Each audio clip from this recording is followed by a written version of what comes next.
యెహోవా యందు నమ్మికించువాడు కదలక నిలుచు సియోను కొండవలె ఉండును. యెరూషలేము చుట్టూ పర్వతములున్నట్లు యెహోవా ఇది మొదలుకొని నిత్యము తన ప్రజల చుట్టూ ఉండును. 125 కీర్తనలో 1-2 వచనాల్లో కీర్తనకారుడు ఈ విధంగా చెప్తున్నాడు. నిజంగా మన దేవుని యందు మనం నమ్మికించినప్పుడు కదలక నిలిచి ఉంటామని బైబిల్ సెలవిస్తుంది.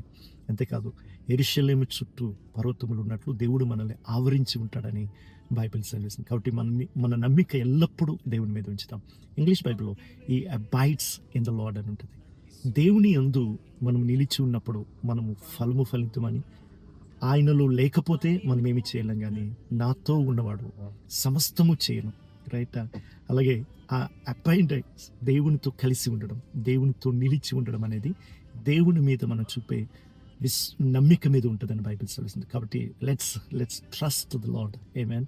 దేవుని మీద మనం నమ్మిక ఉంచుదాం, ఆయన వాక్యం మీద మనం నమ్ముకుందాం, ఆయన మంచితనం మీద మనం నమ్మికుంచి మనం ముందుకు వెళ్దాం. మనం కదలక నిలిచే సియోను కొండవలె ఆయనలో నిలిచి బహుగా ఫలించి మన చుట్టూ ఆవరించి ఉన్న దేవుణ్ణి ఎల్లప్పుడూ స్తుతిస్తూ సన్నతిస్తూ ముందుకు వెళ్దాం. God bless you all. Keep your trust in the lord. Amen.